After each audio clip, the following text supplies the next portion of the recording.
Welcome to the Alchemy of Success podcast with Dr. Michael Leslie, designed to give smart, ambitious 9-to-5ers the knowledge, insights, and tools they need to live their best life. Let's get started.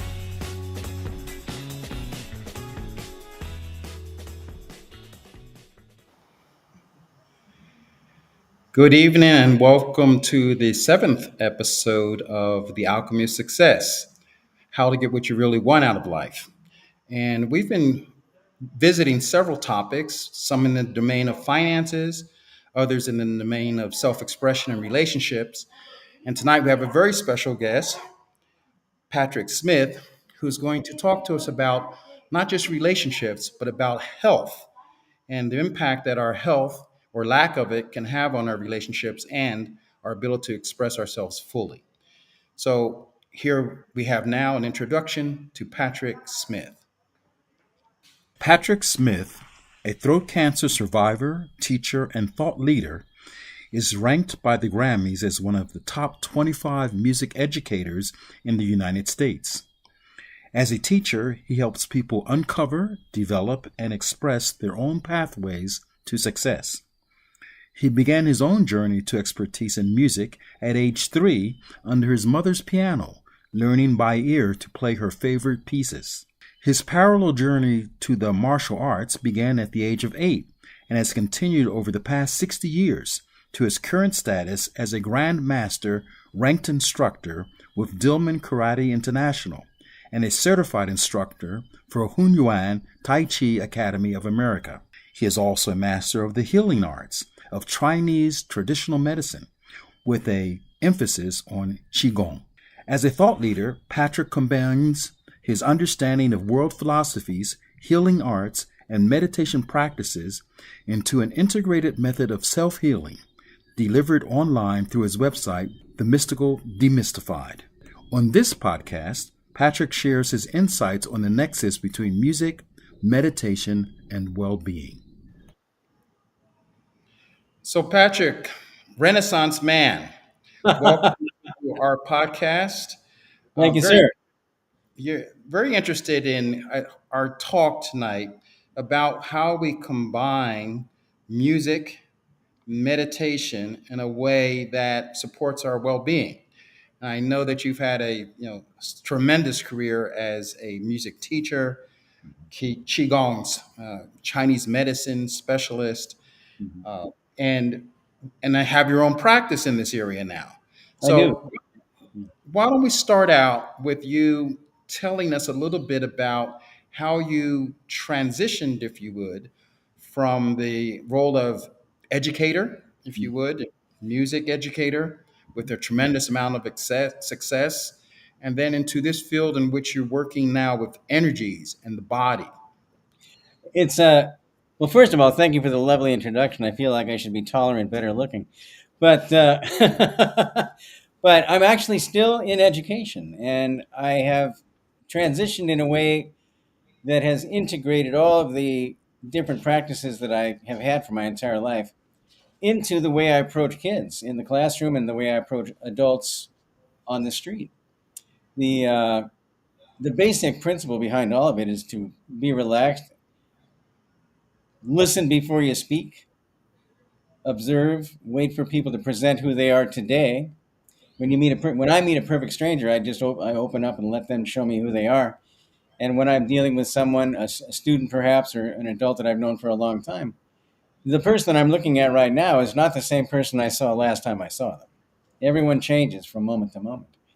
And we, as individuals, don't really know the backstory that someone is living in the time that we're seeing them. And so as they present themselves, we begin to become more empathetic to what we're seeing and hearing and experiencing, and making it possible to really connect with somebody on a much deeper plane, deeper basis. Yeah, I like this thought that the person that we're in the presence of today may not be, and most likely is not, the person we were in the presence of tomorrow.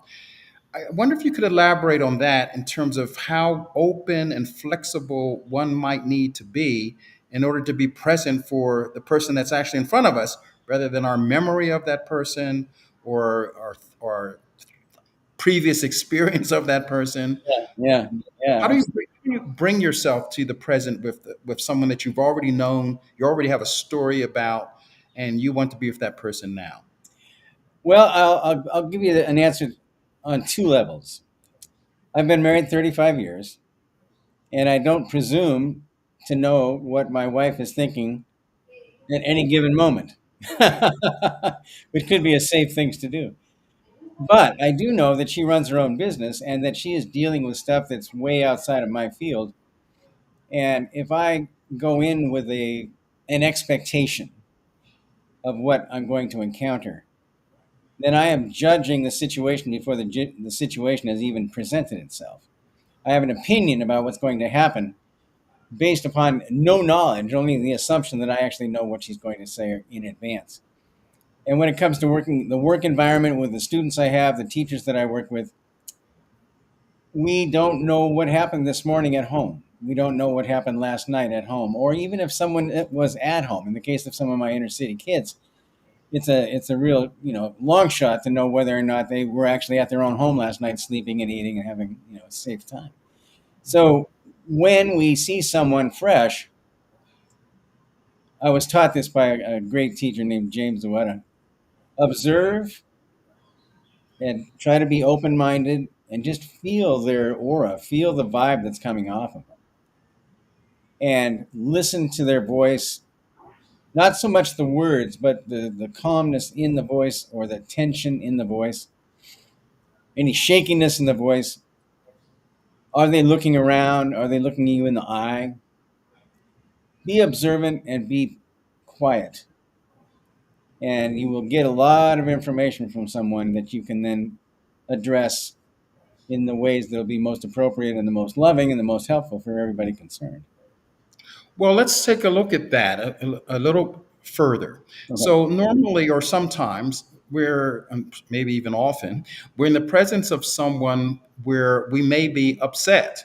Yeah. Maybe we're thinking about something, a problem that we have. Mhm. And so, even being able to pay attention to what's in front of us is also a challenge. It So, is. the question then is, how do we bring ourselves present so we can make the kind of observations that you've just talked about the other person? All right. Eckhart Tolle, I saw him once do this, and I think it's a great example. This is your past. This is your future. And where can you possibly be other than right here? Now, that's all nice, but how do you actually be present in time? Remember that there are only two kinds of pain. There's the pain of injury, whether it's physical, psychological, or spiritual, and there's the pain of healing. As we all know, when we're coming off a surgery or coming off an injury of some kind, you're healing, but there's pain inside of it. And the truth is, our egos grab a hold of that pain and help us define ourselves by that pain. We remember our pain points. We refer to our pain points. Oh, I'm this, I'm that, I'm poor, I'm injured, I'm this, I'm whatever I am, and that's who I am.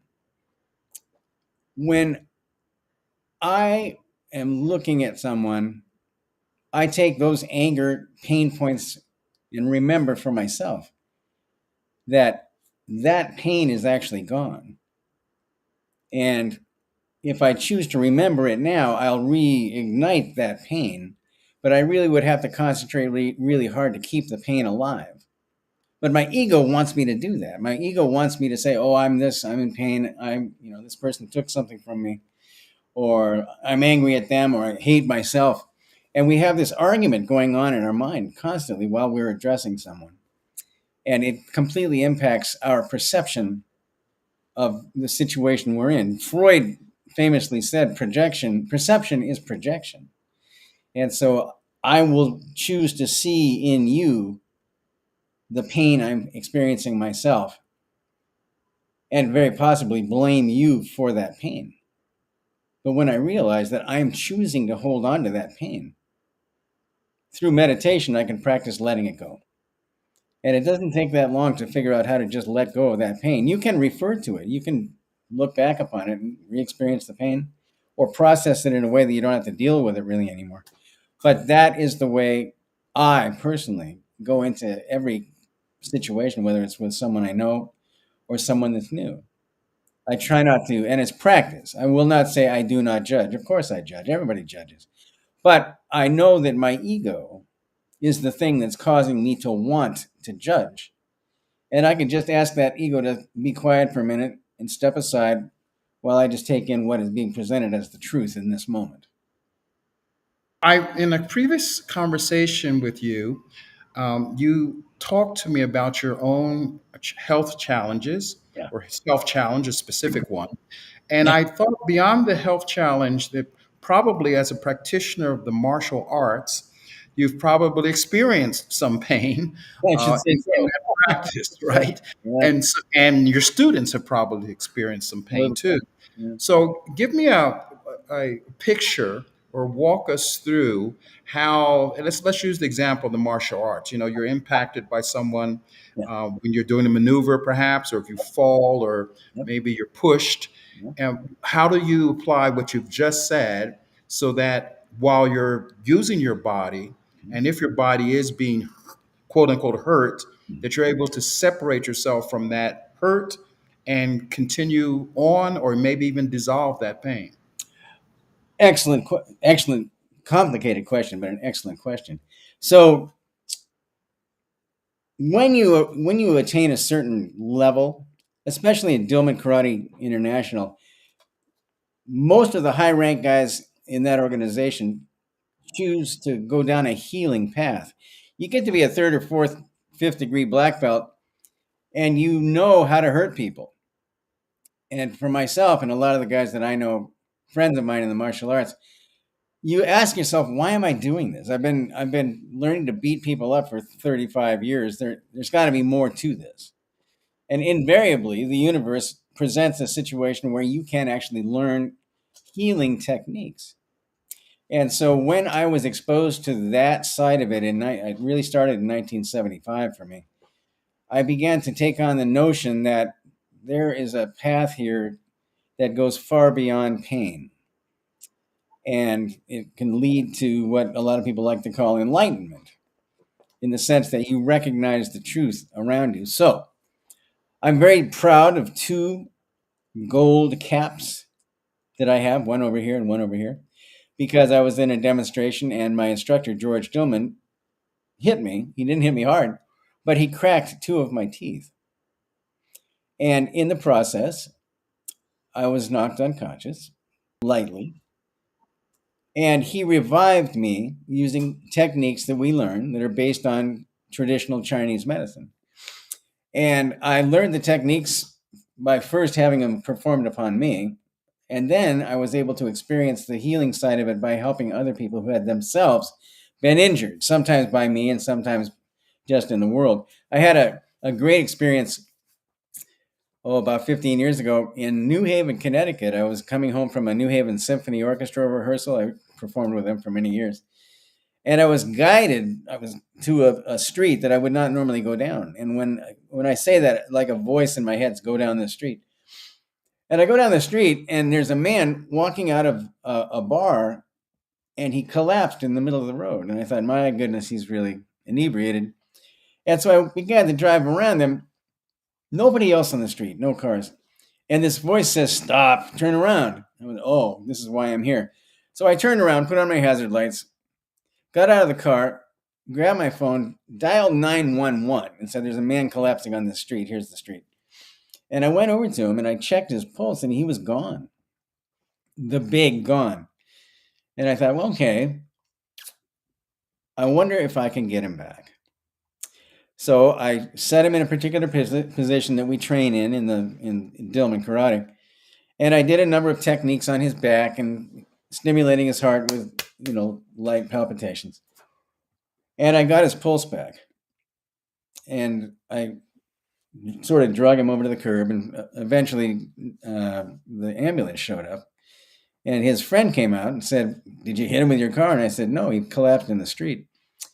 And the EMTs were talking to him, and it turned out that he had been in a car accident earlier that day and had been given a medication that he was allergic to, and it stopped his heart later in the day. I have no idea how it happened. But I attribute my experience with George Dillman to having been able to save this guy by getting his heart started again. So the pain of my experiences in the training bore fruit in my experience to do a loving thing for someone else and help them come back, in this case, back to life. And I know many people, many stories that are related to this kind of a thing, because when you attain a high level of expertise in anything, it could be gardening, could be cooking, could be window washing, but you get to a certain level where you have attained the level of art in your expression of this activity.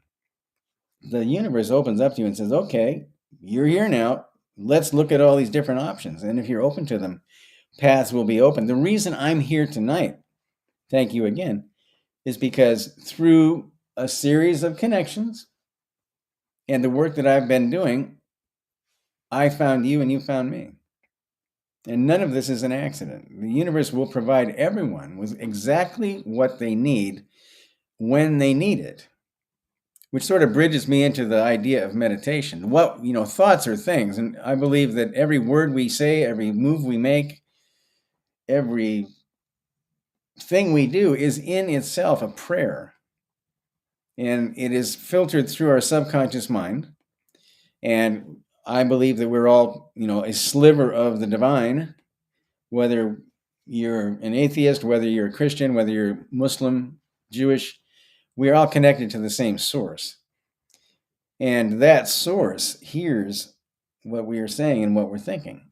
So when we say, thank you for the healing to ourselves, we're actually talking directly to the Creator.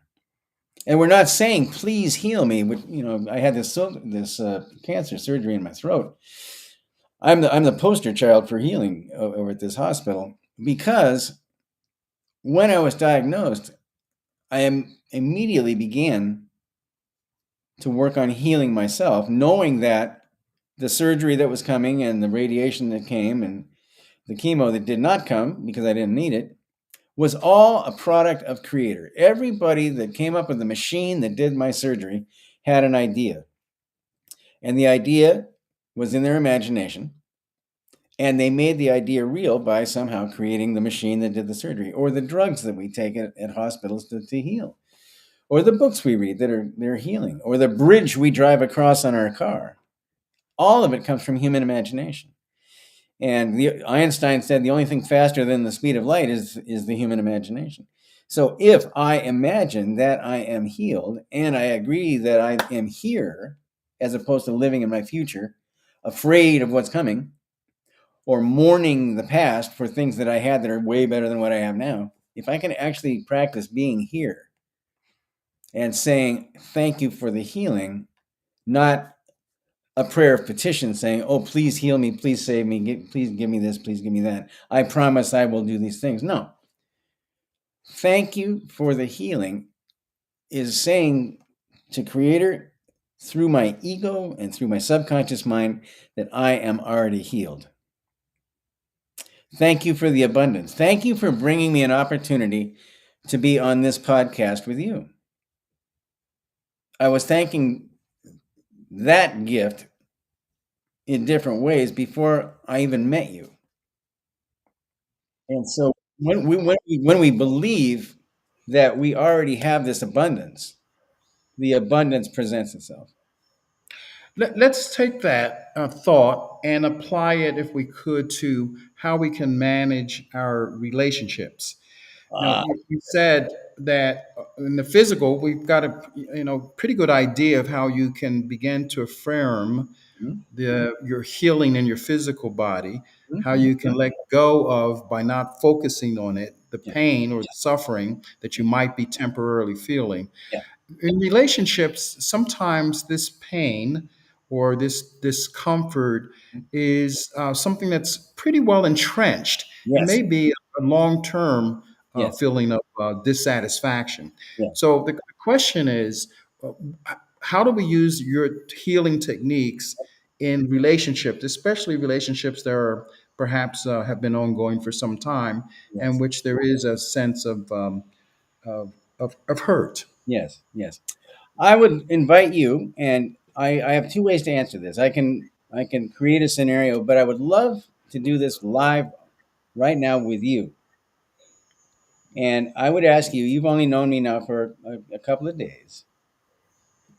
And if there's something that's safe for you that is upsetting to you about someone that looks like me, maybe, I am inviting you to say a few words about that, and I'm going to mirror you. So, for instance, it'll run like this. Doctor, say, I have a dog that I don't like. Just say those words. I have a dog that I don't like. Now let me mirror that for you. Doctor, I heard you say I have a dog that I don't like. Did I get that right? Yes, you did. Is there more? Well, I don't like that dog, and not only that, that dog is All dangerous. right. I only want to take as much as I can reflect. I think I heard you say, I don't like that dog. And in fact, that dog is dangerous. Did I get that right? You did. Is there more about that? I'm going to make sure I stay away from that dog. I heard you say that I'm going to stay away from that dog. Did I get that right? I'm going to make sure I stay away from that dog. Thank you for correcting me. I'm going to make sure that I stay away from that dog. Did I get you right that time? Yes, you did. So we can go back and forth like this for a couple of minutes. And at the end of it, I would say to you, I imagine you must feel when you see this dog some fear that maybe you don't like dogs and you're going to be sure that you stay away from that dog. Did I get that right? Yes, and something I didn't say was that I'm afraid of that dog. And so what I did is I projected that in, and you hadn't said that. And if this was a conversation with your wife, your lover, your boyfriend, your girlfriend, something like that, mother, father, sister, brother, you could say you didn't get that quite right. I actually did not say I'm afraid. At which point I would reflect back and say, let me try that again. I imagine you must feel frightened about this dog and that you're going to absolutely stay away from this dog. Did I get That's correct. Is that more Yes, correct? that's Okay. right. Yes. Okay. So by doing this technique where you get to say your piece, and it's not a long piece, it's a short snippet, I reflect that back to you. And you get an opportunity then to tell me I either got it right or I got it wrong. And then once I correct my error, psychologically, you begin to feel like you're actually being heard.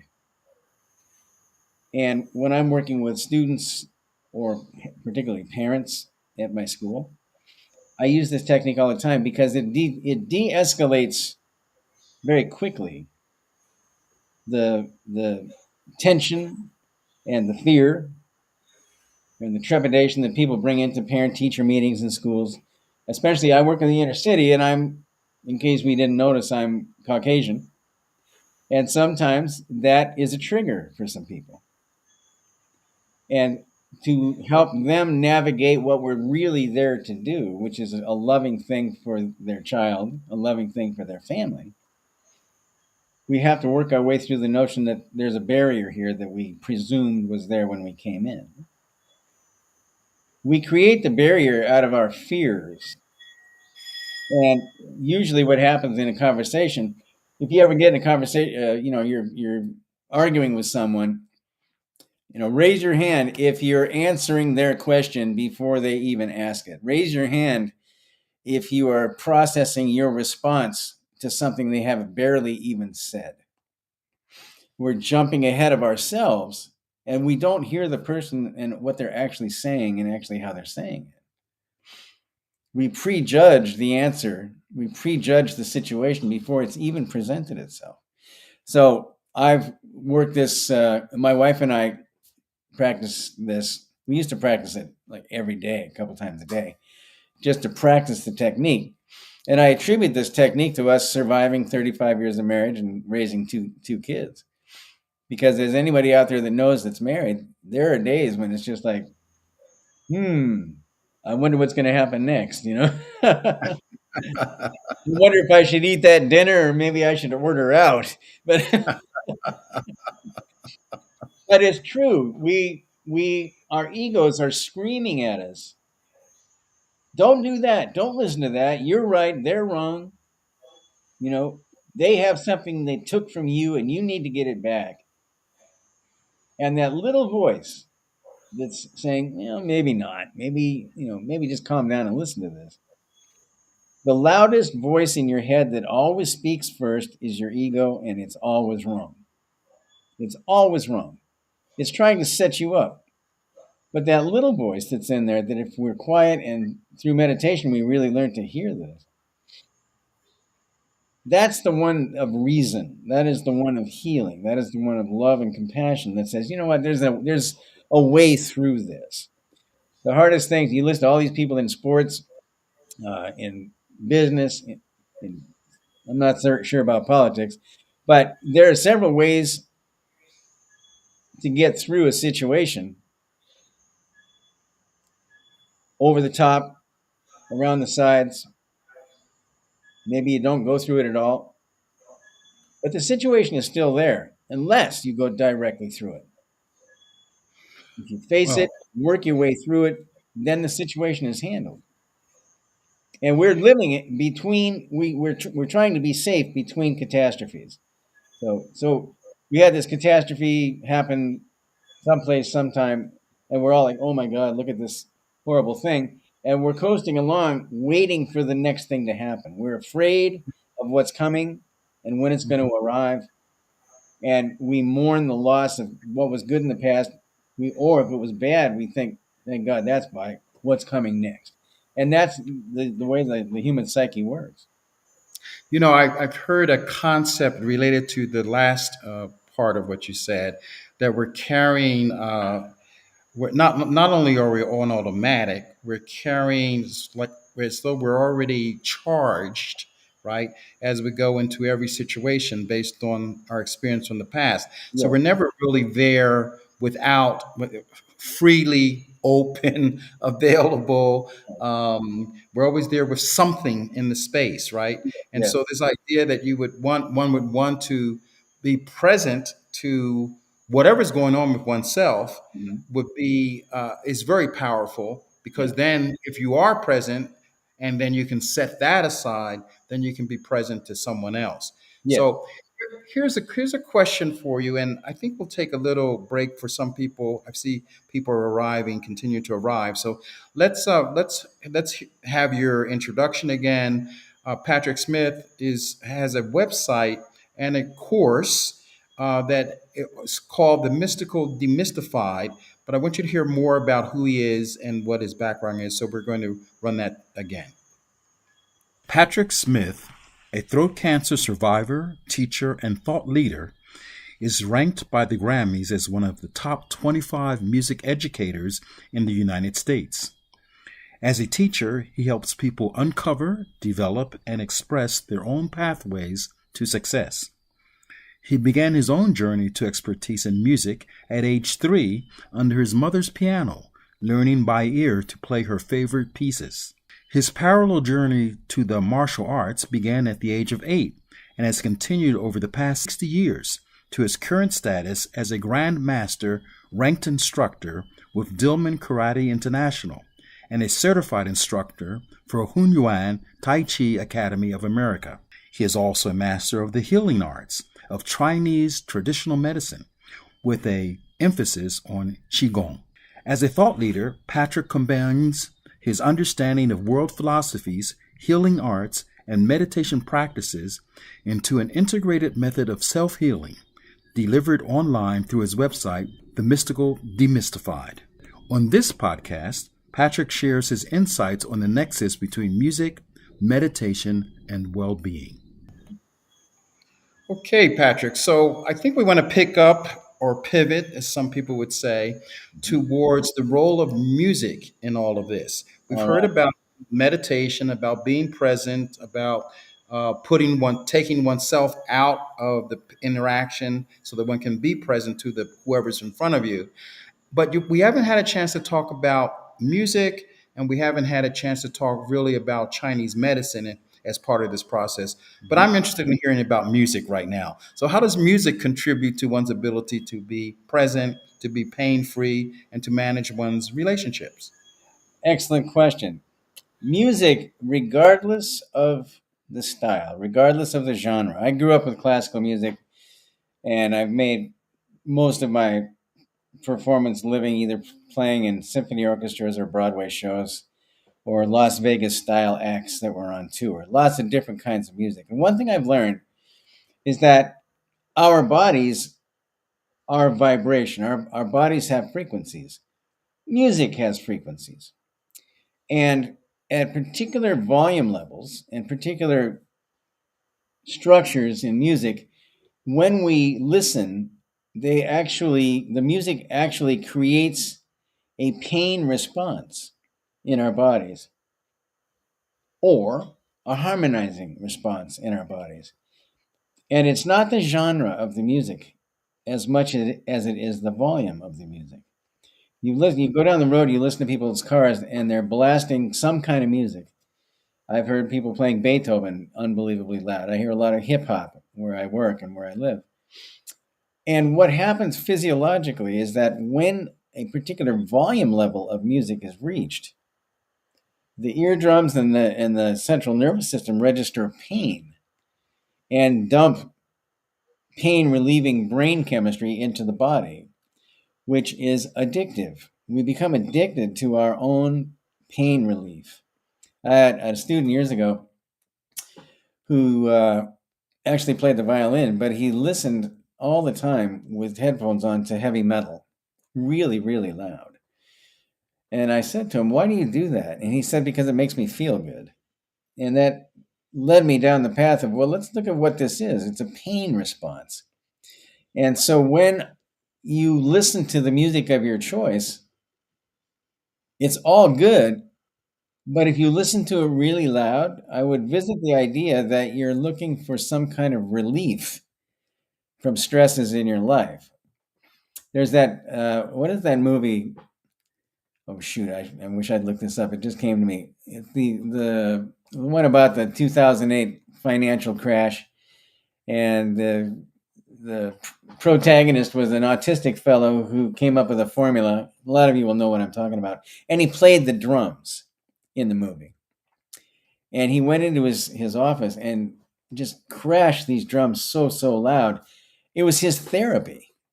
He was physically getting out of his system the pressures he felt from the job and his frustrations at not understanding why other people didn't understand what he understood because he was on the spectrum.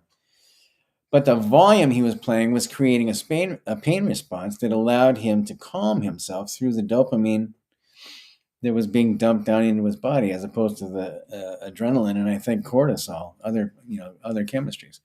So whatever you listen to is fine, but if you listen to it really, really loud, you may want to look at the idea of finding another modality to help yourself relax.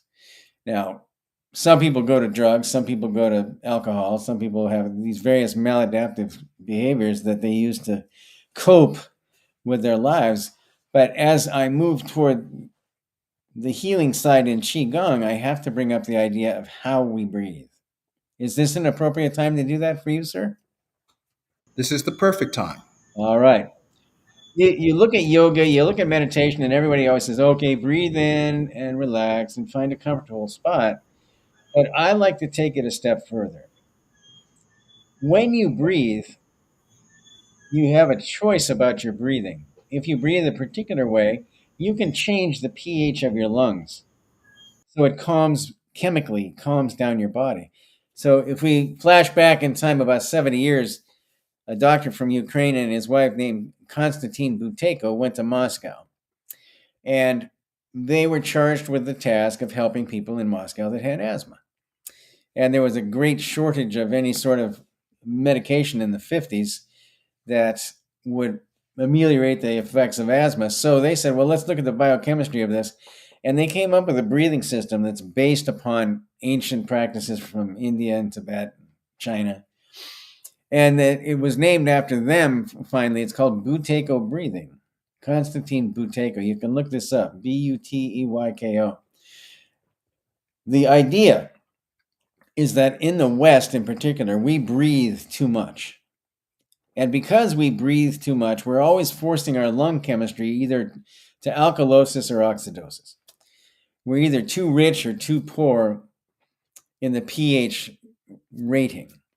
And asthma is brought on, in many cases, by the fact that our pH is off in our lungs. And an asthma attack is the esophageal airway constriction, which cuts down our ability to literally suck in too much air.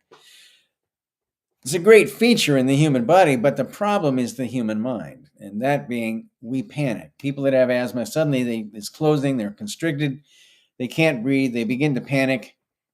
The chemistry goes crazy. And if they don't get help fast enough, they'll have a heart attack and die, mostly because of the bad chemistry in the blood. So the West came up with the inhaler, which is a great invention. Another thing that came from the creator. And those of the people that have that, that's great for them. But still, a lot of people don't have it. So if you have asthma, this technique I'm going to teach you now that will take about 5 minutes, please use it and try it out. If you don't have asthma, it'll be a great thing to know because it will calm you down. If you have asthma, it will calm you down. And you always have your inhaler handy. I would never say put away your inhaler. Have it handy because if nothing else, it's a psychological aid. But the way this works is this. We will get a sense of what our capacity is in our lungs. In a moment, we'll take a couple of deep breaths just to feel what it feels like to be full of air. And then I will guide you through 10 breaths. And the breath is going to be a small amount of air, 20% of your capacity. So here's a good example. Here's your lung, and it has about that much air in it right now. So if I take out some of this air, when we inhale, I would like you to imagine that the air you're inhaling is just water, and it sits in the bottom of your lung. Got it. Because there's not much there, your lungs are going to be very efficient in their processing. Then when you exhale, you'll be empty. And because you are empty, the lungs will double down on what's left. And then you'll take the next little breath, again, about the same amount. And then you'll pour it out again. And we'll do this 10 times.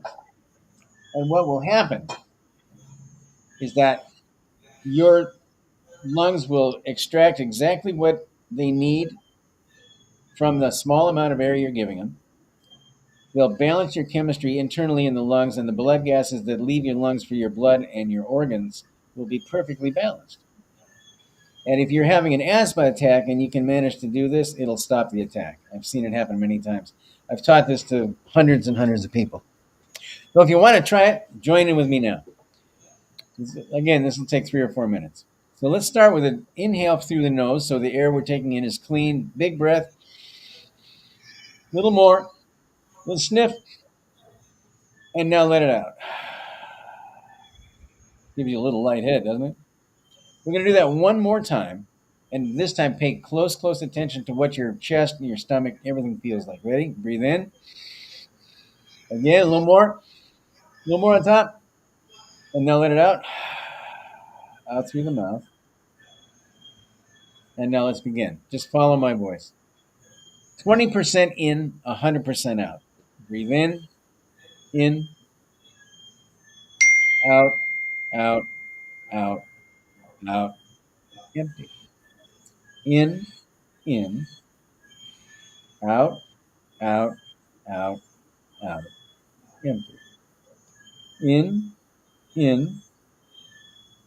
out, out, out, out, empty.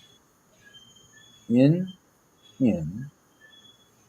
out, out, out, out. Empty.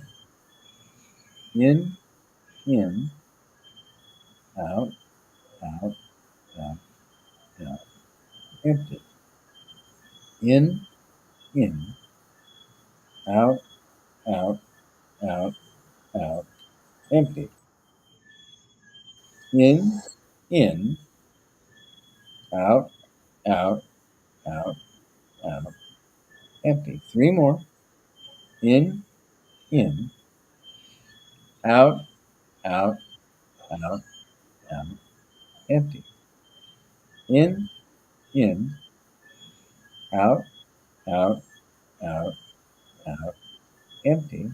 Last one. In, out, out, out, out. Empty.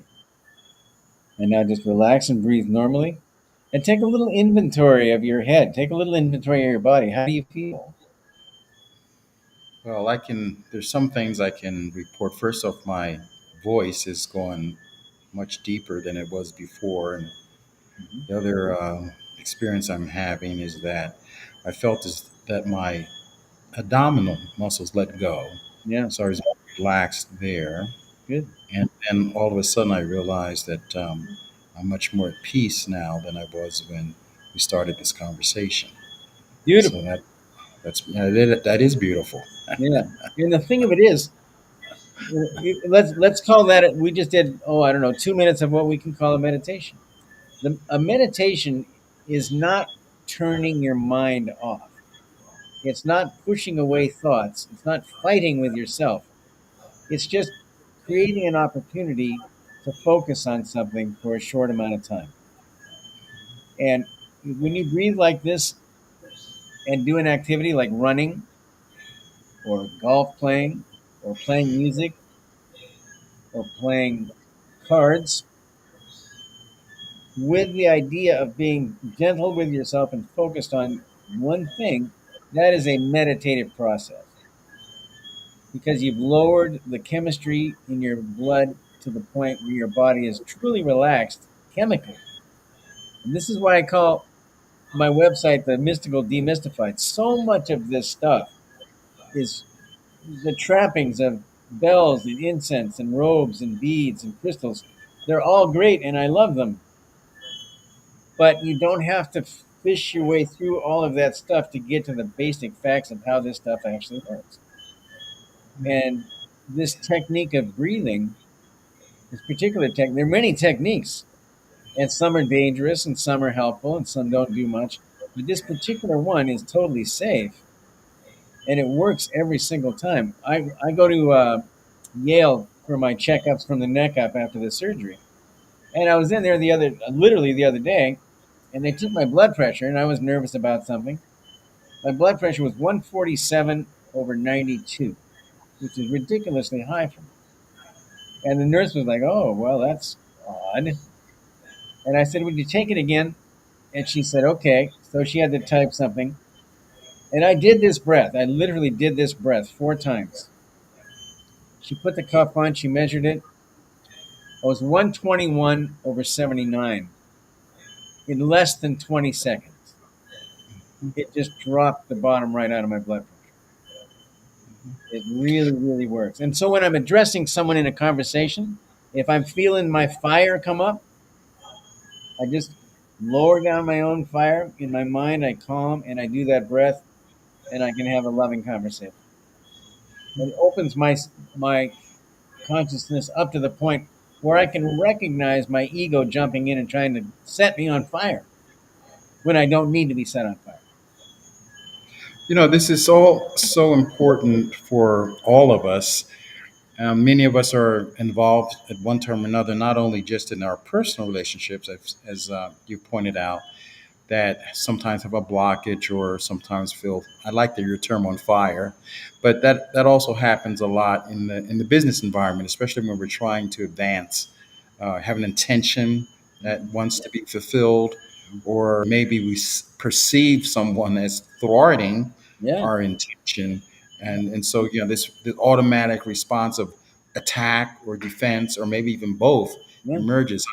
I had that experience actually today when I wanted something from someone who came to my home, Uh-huh. and they said they weren't going to give it to me, and I was ready to. I mean, I to attack immediately, right? Yeah. And so this would be very helpful to me to just stop for a minute, Yeah. do some breathing, and then return myself to a state where I'm present with them and what's going on, rather than sort of dominated, if you would, or caught Yeah. up in Yes. this reaction or this chemistry, as you put it. Yeah. But but I want to press something a little deeper because it's before this conversation. I just want to complete it for Hmm. myself, and that's the part about music, the kind of music Hmm. that one is listening to. And you're the expert on this, but I really want to question you on this, Hmm. because I was brought up to believe that the best music to harmonize oneself is classical music. Hmm. You know, that there's some rhythm there that repeats itself, and it's soothing, if you would. Yeah. And that's a I would call it metal, or very dissonic. I think that's a word. Dissonant. Yeah. Dissonant. Thank you. Yeah. Music is it will create upset. I mean, it'll create in yourself, in your mind, and your body. Yeah. So, and you mentioned and you said, if I heard you correctly, it wasn't really the kind of music, but it was what decibel level it was at. So, could you talk to us more about the Absolutely. different kinds of music and their impact? Absolutely. And I want, if I could preface this next statement with a quick shout out to my friend Aaron Mitchell in LA, who uh, has a podcast, and we did the first letter of the word VUCA in a podcast a month ago, and the UCA is coming out soon. And VUCA is a catchword. Since you brought up business, VUCA stands for volatility, uncertainty, complexity, and ambiguity. And in business, people are facing this all the time, and in personal lives, volatility, uncertainty, complexity, ambiguity. That defines everything we do.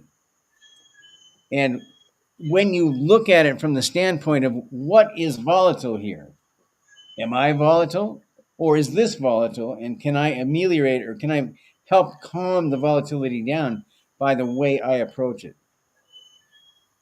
The complexity, is this really as hard as it looks? Or is there a simple way through this if I just calm my mind? Things like that. So, but to your point, music, yeah, and you mentioned dissonance. The dissonance is a vibration. Every music on the planet is a vibration. And if that particular, and we're all humans and we all have our own vibration, we all have our own frequency. And so your music and my music may be different music, but it can have a similar impact on us because of the way we relate to that music. If you listen to the music of the Hopi Indians and the chanting and the flutes and the drum and all that stuff, that kind of music resonates with a lot of people because it's really based on the earth and the sounds that are created in nature. If you go to Brazil and look at the music that's played in capoeira, the samba, and all of the related music styles of the indigenous peoples from around the world, they all resonate with those groups because they are created in their world. And when we listen to classical music, there was a great book called The Mozart Effect that was totally debunked because somebody was trying to say, oh, Mozart was the most healing music there is. No, he's not. I've played a lot of Mozart. Mozart is great and he's cool, but sometimes he just annoys the heck out of you because of what he does.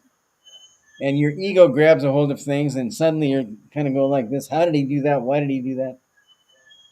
I wouldn't call it calming. And I think the impression of classical music as somehow being the panacea of all things is absolutely wrong. You know, I like this idea that we're each are vibrating at a certain frequency, Hmm. and so there might be different kinds of music that would resonate with us and would have the kind of effect that we want to have in terms of our body chemistry.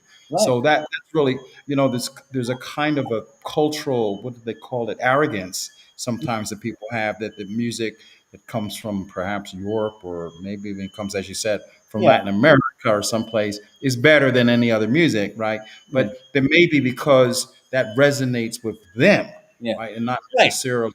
And, and that's what some of us call white privilege. So you look at the notion that all of this stuff comes from Europe. You're a very very well educated man. You are a very well educated man, and you are exposed. You have been exposed to many kinds of cultures in your life, and I suspect that you resonate differently with everything you've seen and met and heard.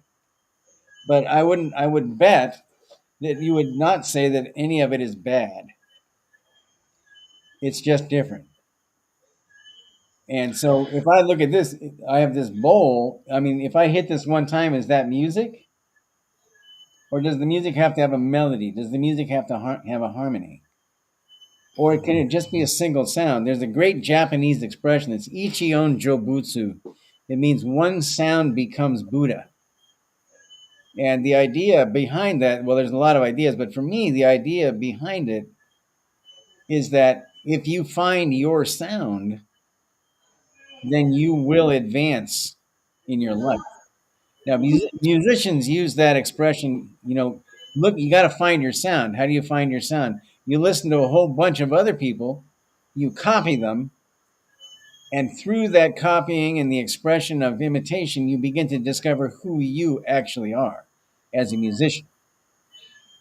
And if you're not in music and you sing in the shower, the singing in the shower is your music. And you would say, well, it's not good. It's not about good or bad. It's about the creation of a vibration that resonates with you. And you look at Tibet and the monks that chant that very low sound. Yes. I'll give you a sample. See how this comes across. Right.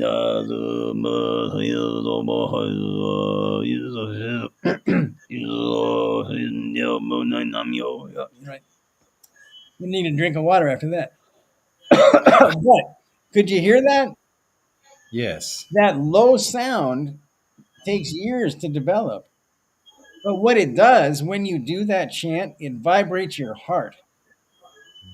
The vibration you're creating with your vocal cords penetrates this entire part of your chest. I mean, it's like, it's incredible vibration. And when you get a bunch of people together doing that, you create up this resonance field. And the chants that they're saying are Sanskrit prayers. All of their hearts are vibrating together in a group. They're chanting the same prayer with the idea that the creator is going to get that message because of the unification of body, voice, mind, and spirit. And that's how that works. But would you say that's music? Or are frogs outside at night music? Or are they musical? Are they pleasant to listen to? You see my point? Yeah, there's a couple of refrains, I would call them, Mhm. that I chant to myself or repeat to myself. Yeah. Sometimes during the day, they come up, Yeah. right? It's not something I'm rehearsing or even trying to bring forth, but they just sort of come. Yeah. And I was thinking as you were talking about the shower part of this, that maybe we're comforting ourselves with this, something that we're saying to ourselves over and over again, something that we've heard, something that we like, and it makes us feel better. Yes. And I Patrick, I've met so many people. I won't say, well, I think so many people is probably accurate, Yeah. who they're ashamed of their voice. Yeah. They're ashamed of how they sound. They don't want anyone to hear it. When people, if they are heard, they go silent. Yes. And I always found that very troubling. Yeah. That people would first not want to hear their own voice, and secondly would think that their own voice is not good enough to be heard. Right. There's a great doctor named John Upledger who created craniosacral therapy. And what you just described, he would define as a somato-emotional release. And what that means is when you are singing for yourself, in this case, you are creating a vibration in your body that is releasing negative energy at a cellular level. When you vibrate your chest in that chanting, when you take a bowl like this and you hit it and you listen to it, you're vibrating the cells of your body, and it's like an internal cellular massage that softens them up, allows the toxins to flow out, changes your body chemistry, and you're releasing pain. And so you're absolutely right. I don't think of myself as a singer. I'm a good percussionist. I play the bass, I play the piano. But singing, nah, not so much. But in my car, I sing. And it's a release. And so any vocalization you make, any kind of a sound that you find enjoyable is actually helping you heal yourself. And when I was working on healing my throat and the side of my neck from this radical surgery, I did all these vocal techniques, all kinds of massage techniques, everything I could do to reduce the scar tissue in my throat and my mouth. According to Yale University, I've reduced my scar tissue by over 85%. And listening to me today, I suspect that you can't tell that I had a radical neck dissection and a tonsil out robotically. I think my voice sounds pretty normal. And Indeed. And I think I want to I want you to give us a takeaway mhm, from what we've been sharing today about meditation, music, relationships, and mhm, health, right? For someone who is looking to use what you've demystified, mhm, right, mhm. to help themselves to feel better in life, Yeah. to function at a higher performance level. What practice would you suggest? Well, first of all, it's a mindset. Remember that you are already healed.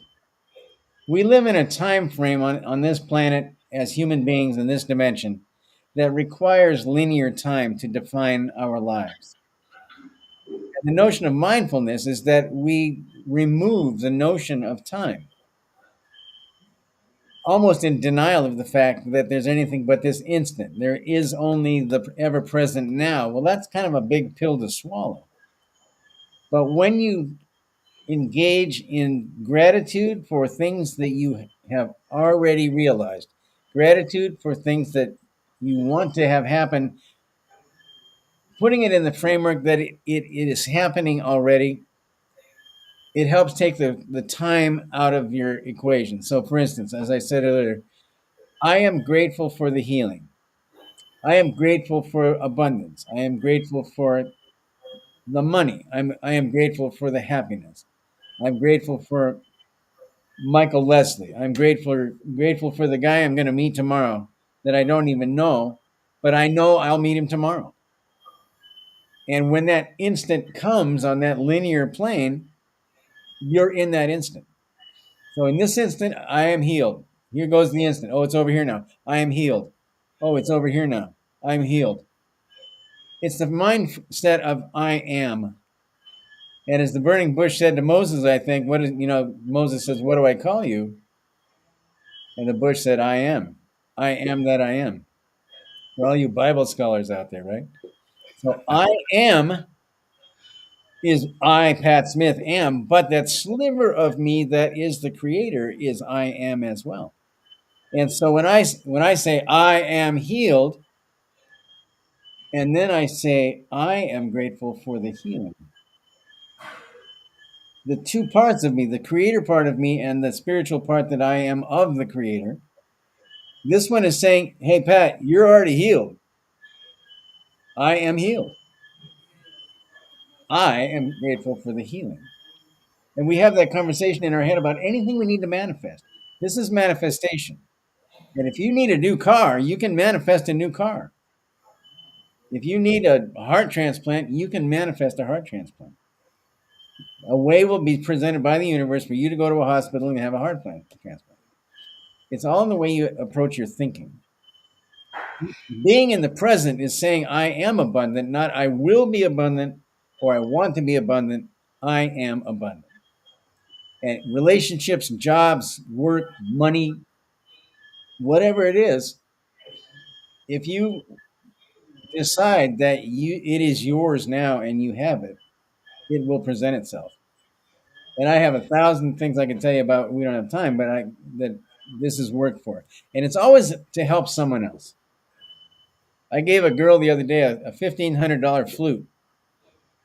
The flute came to me for nothing from a source that donated it to me, and I said, "This flute is not for me. It belongs to a child that I don't have yet in my program." Well, the child appeared 2 years ago, and 2 weeks ago, she rose to the level of me recognizing that she was the owner of this flute. I gave her the flute. So when I give the gift of abundance, I am abundant, I am rich, I am wealthy. Well, it's not me, me, me. It's how am I going to use this love that I've taken in to share out with everybody else? It's not a selfish process. And it's not selfish to want something. It's not selfish to love the idea of having something in this plane of existence. When you remember that your having it is going to increase your love for yourself, which then radiates through you to everyone around you. Well, we've had a delightful time, and I've had in particular a delightful time and a healing time. I'm actually listening to my own voice now. And I want to thank you, Patrick Smith, author of The Mystical Demystified, who's been speaking to us tonight about healing, about the role of music in healing, about how we can improve our relationships. Mm-hmm. And thank you so much You're very for welcome. this experience. If anybody, may I give my shameless self-promotion plug for my website? Go ahead. Please, folks, if you would like to talk more, patrickwsmith.com. Visit the site. If you want to write to me, it's my first name, Pat, at patrickwsmith.com. And I would love to get in conversations with people and find out what you're about and find out ways that maybe we can work together. But I want to thank Michael for having me on, and Jason in the background for making this happen. And bless you all, and I really appreciate this opportunity. Thank you so much. Thank you, Patrick. You've been listening to The Alchemy of Success, and we'll see you again next week, Tuesday, 7 p.m. Eastern, for another journey into what it takes to create the life of your dreams. I'm Michael Leslie. Good night. Thank you for watching the Alchemy of Success podcast. Don't forget to like, comment, and subscribe.